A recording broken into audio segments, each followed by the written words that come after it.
Hello, welcome to video number 1 for lesson 6.3 for Algebra 2. Today we're going to perform function operations in composition. So of course your objective for today is to perform function operations in composition. Alright, so let's define operations on functions. These are going to seem very intuitive to you. Let f and g be any two functions. A new function h can be defined by performing any of the four basic operations on f and g: addition, subtraction, multiplication, and division. Alright, so for addition, when we have h of x equals f of x plus g of x, for our example we have f of x equals 3x and g of x equals x plus 3.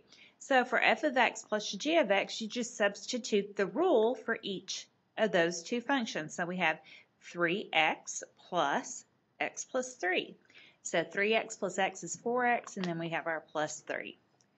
For subtraction, h of x equals f of x minus g of x. So we make our substitution. So h of x equals 3x minus the sum x plus 3. Well, 3x minus x is 2x, and then minus plus 3 is minus 3. So h of x equals 2x minus 3. For multiplication, h of x equals f of x times g of x. So h of x would equal 3x times x plus 3. So you would distribute that 3x to get 3x squared plus 9x. And for division, h of x equals f of x divided by g of x. You get h of x equals 3x divided by x plus 3. Since g of x is in the denominator, we would have to kick out any values in our domain that would make that denominator equal 0. So x plus 3 equals 0 gives us x equals negative 3. Just so you know, this function would be undefined at x equals negative 3. So the domain of h, the x values we can plug in, consists of the x values that are in the domains of both f and g.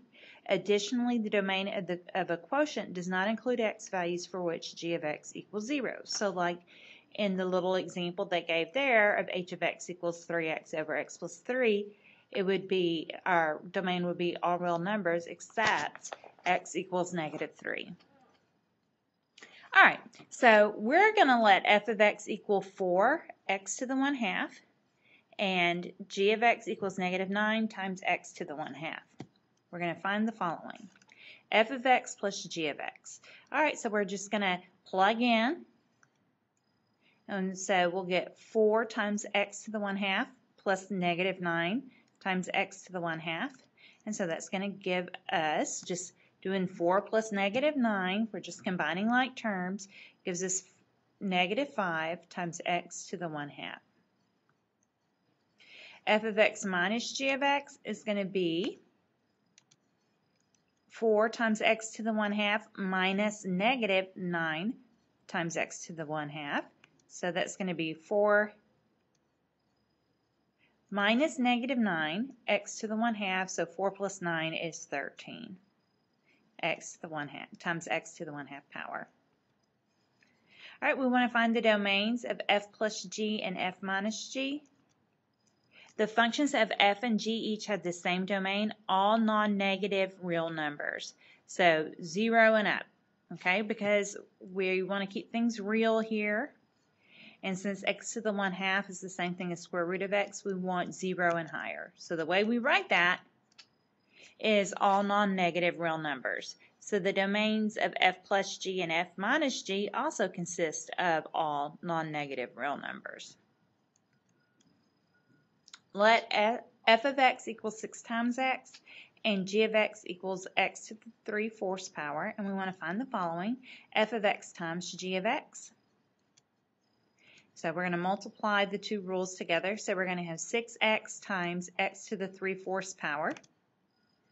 So we want to add our exponents because we have 6 times x to the 3/4. So we're going to have 6 times x to the 1 plus 3/4 power. 1 is the same thing as 4/4 plus 3/4 gives us 7/4. So we have 6x to the 7/4 power. F of x divided by g of x gives us 6x divided by x to the 3/4. 6 divided by 1 is just 6. X to the first divided by x to the 3/4. We subtract our exponent, so we'll have x to the 1 minus 3/4. So we'll have 6x to the 1/4 power. We want to find the domains of f times g and f over g. The domain of f consists of all real numbers. Okay, let's remind ourselves, f of x is just 6x. We can plug in any x value we want. We can have negatives, we can have positives, we can have 0. X to the 3/4, however, which is g of x is x to the 3/4, consists of all non-negative real numbers. Because remember that x to the 3/4 power means we're really taking a fourth root, so we can't have negatives. All right, so f times g consists of all non-negative real numbers. All non-negative real numbers also satisfies all real numbers, so that's why if we go with that, we satisfy both domains. Now, for f over g, for f divided by g, we're also going to have to kick out not only the negative numbers, but also 0. Okay? We're also going to have to kick out 0 because we're dividing by x to the 3/4 power. Because g of 0 equals 0, the domain of f over g is restricted to all positive real numbers. Okay? All right. Example 3. This is our last example for this video, and then we'll stop and we'll come back with video 2. For a white rhino, heart rate R in beats per minute and lifespan S in minutes are related to body mass M in kilograms by these functions. R of M is equal to 241 M to the negative 0.25 power. S of M is equal to 6 times 10 to the 6th M to the 0.2 power. We want to find R of M times S of M. And then we want to explain what this product represents. All right, we're going to find and simplify R of M times S of M. And so that's going to be 241 M to the negative 0.25 power times 6 times 10 to the 6th power M to the 0.2 power. So we're going to do 241 times 6 times 10 to the 6th power. We're going to multiply our coefficients together, even though that second coefficient, 6 times 10 to the 6th, looks weird. We're going to multiply our coefficients together, and then we're going to multiply M to the negative 0.25 times M to the 0.25 by using the product of powers property where we add our exponents. Okay, 241 times 6 is 1,446, and then we have our times 10 to the 6th, and then we have M to the negative 0.05. We're going to use scientific notation, so that means we're going to move the decimal 1, 2, 3 places over.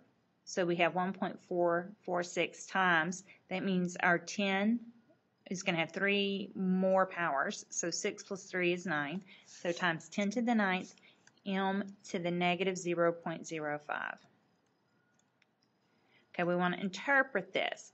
Multiplying heart rate by lifespan gives the total number of heartbeats for a white rhino over its entire lifetime. That's pretty cool. All right, guys, we're going to come back with the next video and talk about the composition of functions. It's a new operation. And so I will see you in video 2, and we'll define composition of functions and then do our last 2 examples.